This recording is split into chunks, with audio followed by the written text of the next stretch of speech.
Welcome, my name is Danae. I'm an occupational therapist and executive functioning coach. I'm here to help you make life easier if you have ADHD.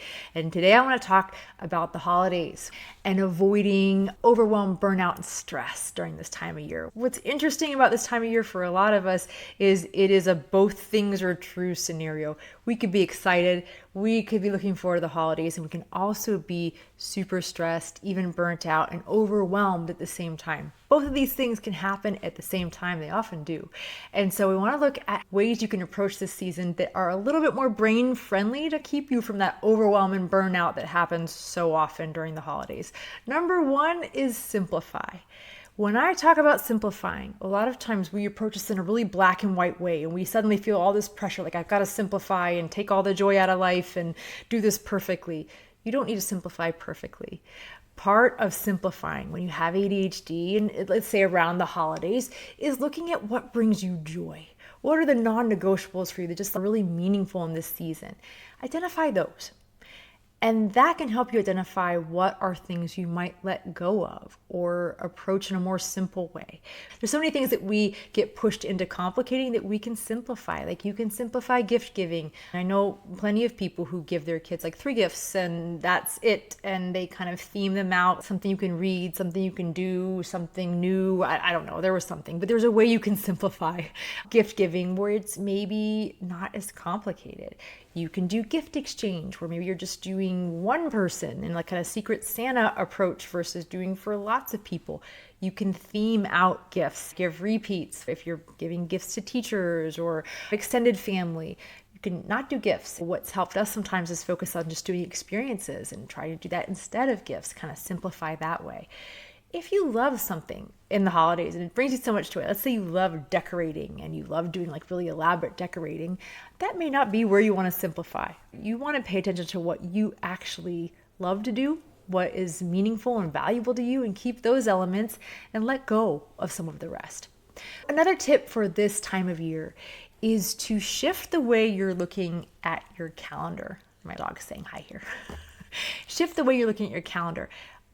For me, at the beginning of the week, I might look at the whole week when I'm planning, but usually day to day, I just look at the day to keep myself from getting overwhelmed. During the holiday season, when all these extra things are finding their way onto my calendar, I do a lot more of like the bird's eye view. I do a lot more of looking at my entire week, even my entire month. Why? Because I am trying to work with my energy and my energy budget. In order to do that, I have to look at the whole and what I'm committing to. I have to look at like this kid's play and this office party and this travel to go see family and look at the whole and know, okay, this is what this week or these 2 weeks or this month is going to look like. It helps me be able to pace myself and know, hey, this time of the week is a time I need to turn down some optional things so I'm not totally burnt out. Looking at your time maybe in a different way, if you're not used to looking at that bird's eye view, can also help you manage this tendency to get overwhelmed and burnt out during this season. Look at supporting your executive functioning skills. If you're not familiar with executive functioning skills, there are our get it done skills, our kind of adulting skills. There are planning and prioritizing and decision making and all of these get it done skills that we need all the time. They get super taxed out around the holidays because so much is added to our plate. So how can we support these skills? Just thinking about them is a big piece, and thinking about what kind of extras are on your plate. A way to ease the load with executive functioning skills is delegate things. Make fewer decisions, make a plan for how you're going to remember all the extras, because suddenly you might be juggling a lot more mentally than you normally are. Find places where you can cut back or automate. Look at how you can lighten this load for yourself and help pull off in other areas so you can handle all the extras that are being added to your calendar this time of year. Build in recovery. This ties into what I was talking about when it comes to looking at that bird's eye view and in kind of a broader sense of building in recovery, but also build in recovery in your day to day. Like if you have back-to-back things or you have a lot going on, create some buffer times where you're just decompressing, where you're not as tight in your schedule, where you've got a little time for recovery. We all need that. If you have executive functioning challenges, if you have sensory challenges, if you have time planning challenges, you might need more of those buffers. So take a look at not just your weeks and your months, but your actual days, and plan for more of that recovery time when a lot is added on. Maybe you want to look at certain sensory things. Like some of us get really overwhelmed with a lot of sound or a lot of touch or a lot of chaos. So if you know that you're going to be like in a party situation or a gathering, build in some breaks for yourself, build in some recovery even to that night. Maybe you can go for a walk or go like color with the kids or separate and kind of create some breaks for yourself, even from a sensory standpoint. So you have a time to recover, time to kind of get regulated if you are feeling overwhelmed and tapped out. Another tip is to create some anchors.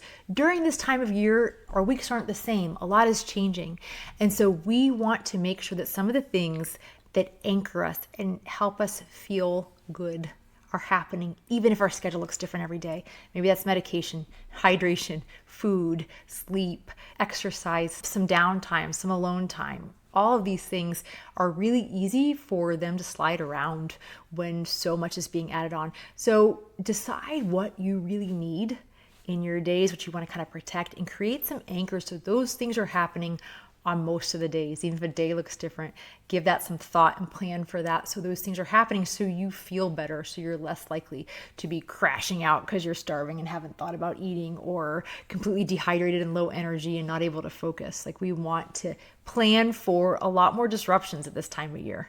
My last suggestion, practice self-compassion. A lot of us get stuck in kind of being perfectionistic or all or nothing. Feel critical about what we're able to do, what we're not able to do. Feel like you're not doing enough or it didn't look quite right. Allow yourself space for it to be imperfect, for it to be good enough, for you to focus on the things that matter to you and let go of some of the other things that maybe don't, and give yourself permission for a less than perfect but still really meaningful holiday season. So let me know in the comments if there are things that you've found that help you navigate the holidays with ADHD. We all need new ideas and more ideas to do this, and I would love to hear from you and hear what works. That's it for today. Thank you for joining me. I'll see you next time.